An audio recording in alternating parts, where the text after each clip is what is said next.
Hello. Today we'll be talking about the anatomy and enzymology of fat absorption. We know from our activities this week that the digestion of fat begins in the mouth, continues in the stomach, but the majority of digestion and absorption takes place in the small intestine. Today in this lecture, I'll cover how fat gets from our diet and into our bloodstream where it can be metabolized for use by our cells.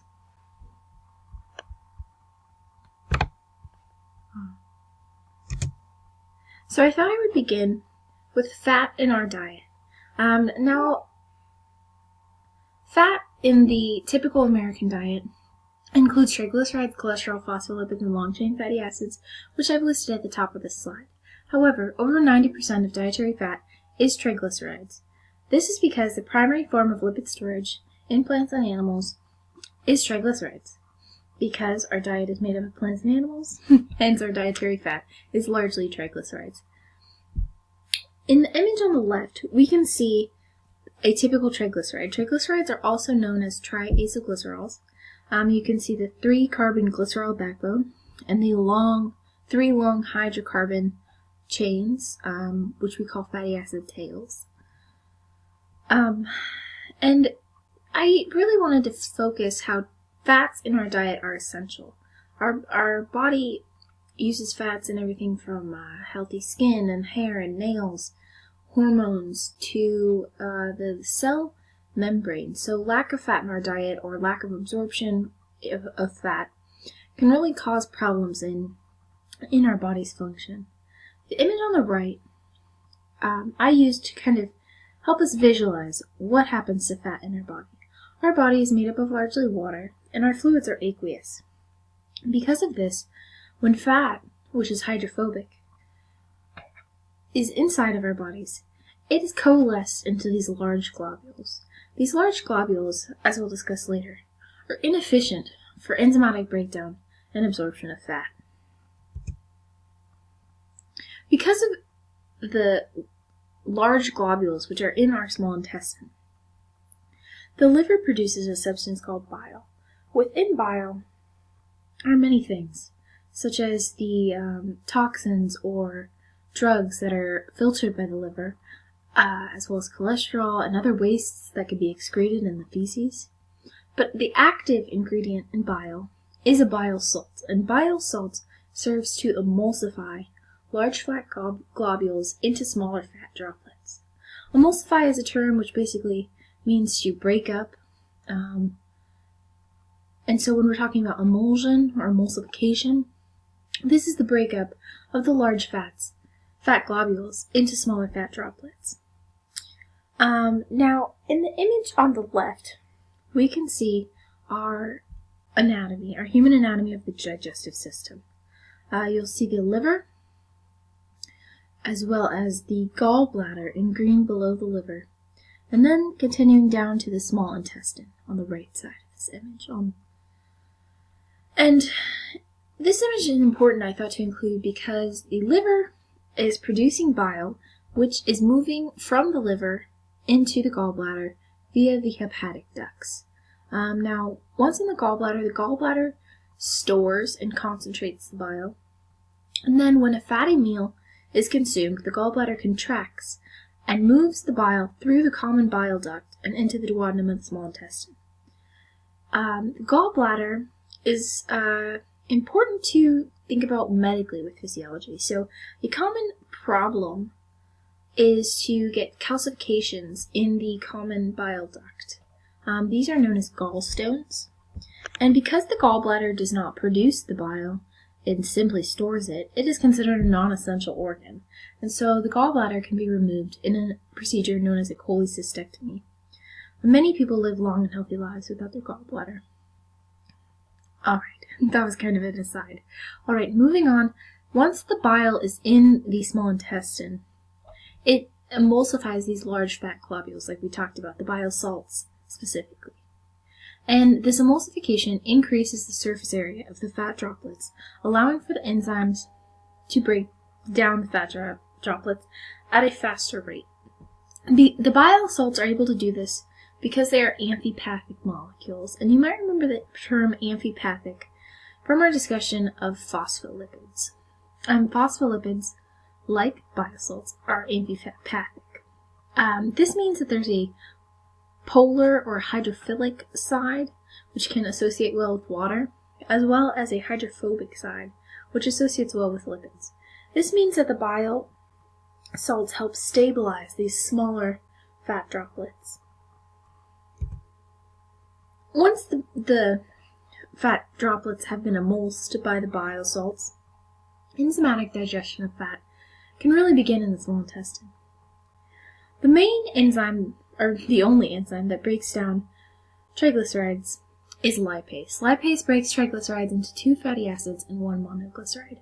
However, lipase is unable to penetrate the bile salt coating that is surrounding these emulsed fat droplets.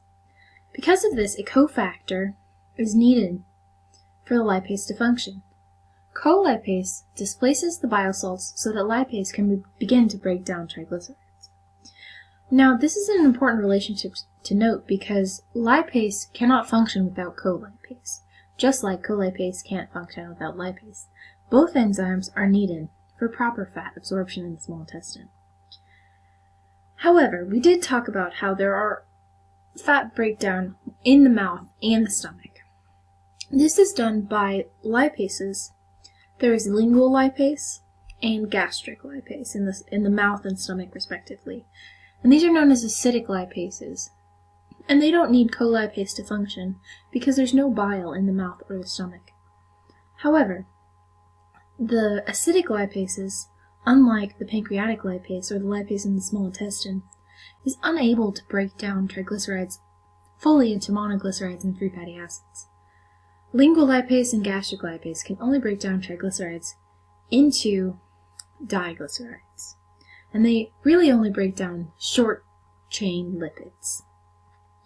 Because of this, most of the digestion of fat, like we discussed earlier in this lecture, takes place in the small intestine. Now, this image, we can see our 3-carbon glycerol backbone and our 3 blue fatty acid tails, generalized in this drawing. And then above the arrow we see pancreatic lipase, which is generally just known as lipase, not specified as pancreatic necessarily. And it breaks this molecule down into monoglyceride and free fatty acids. Now, like I mentioned before, while most of the fats are triglycerides, there are other lipids that are ingested in our diet. Because there are other lipids aside from triglycerides, there are also other enzymes that can break down these lipids. For example, phospholipids are digested by pancreatic phospholipase. However, it's also important to note that some lipids are not digested. One of these lipids is cholesterol. Cholesterol is not digested and absorbed intact. It serves as it serves as a functional cholesterol unit, as well as can be converted into hormones. Now, once all the fats are digested, they coalesce into a smaller molecule known as a micelle. And you can see an image of the micelle on the lower left side of the screen. You'll see that the micelle is made of bile, free fatty acids, cholesterol, phospholipids, monoglycerides, and maybe even some diglycerides. Excuse me. The micelles are important in the absorption of the fat, and we'll get into exactly how that occurs in our next slide. However, on the right, I wanted to kind of show the overall process, beginning from the large fat globule into the smaller emulsification droplets, then to the breakdown by lipase and colipase, and finally into the coalescing of the micelles. And you'll see that micelles are also known as holding stations, and this is because they function to hold the digested fats until they are able to be absorbed. So you may be wondering, how does the fat go from our diet, our digestive system, where it's broken down, and then how does it get into the cells? Well, the answer is simple diffusion.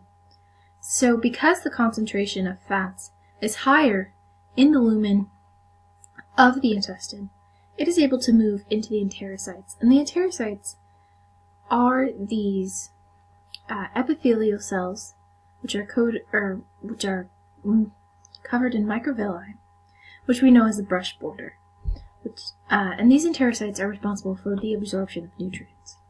And the micelles become important because the micelles are small enough to get into these projections, these microvilli projections, on the surface of the enterocytes.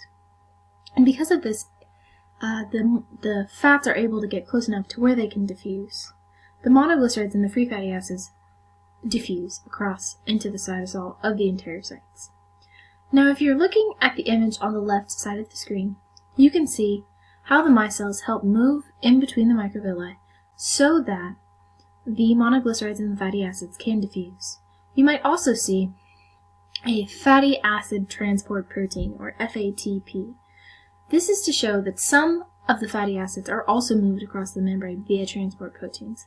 However, the majority are moved across via simple diffusion. Now, once inside the cell, you can trace the path of these fats on the image on the right. And so you'll see the micelles moving in between the microvilli. And then once inside, it moves first to the smooth endoplasmic reticulum. Inside the smooth endoplasmic reticulum, the fats are esterified by enzymes back into triglycerides. Once they are triglycerides again, they move into the Golgi, where they join cholesterol, phospholipids, and proteins to become a chylomicron. The image of a chylomicron can be seen in the middle. You can see that it's a ball of fat essentially covered in protein with cholesterol embedded in the membrane. And this is how the fat moves through the bloodstream. The protein coating allows the hydrophobic fat to move within the blood. Now, in the Golgi, the chylomicron is prepared for exocytosis, and the membrane is prepared to fuse with the membrane of the enterocyte so that it can exocytose into the interstitial fluid. Once in the interstitial fluid, it moves to a vessel known as a lacteal. The lacteal is a lymphatic vessel, and so the chylomicrons are carried through the lymphatic system, where they will rejoin the venous blood near the left side of the heart at the thoracic duct. Now, this slide is from the silverthorn, and it covers our fat digestion and absorption all the way through the steps that we've talked about, beginning with the emulsion by bile, the breakdown by lipase and colipase, the diffusion of monoglycerides and fatty acids, and the transport of cholesterol into the cells, the movement through organelles, the smooth ER where it's made into triglycerides, and then into the Golgi where it's joined with cholesterol and protein to become a chylomicron, and then the movement of the chylomicron into the lacteal. Now, this image is important, I think, because it shows two things that I wanted to point out. It shows that once the micelles are depleted of their digested fat stores, the bile salts are recycled so that they can coat more micelles and more emulsion droplets to continue to emulsify fat. The second thing I wanted to point out was that chylomicrons are too large to diffuse into the capillary vessels. Because of this, they have to move through the lymphatic system. However, smaller free fatty acids are able to diffuse into the capillary. Now, this could pose a risk if a diet is high in fats. A diet high in fats is a risk factor for cardiovascular disease and coronary artery disease because of the free fatty acids flowing in the bloodstream. This has been my discussion of fat digestion and absorption and the enzymes and anatomy of the processes that break down and absorb these fat for our bodies. Thank you.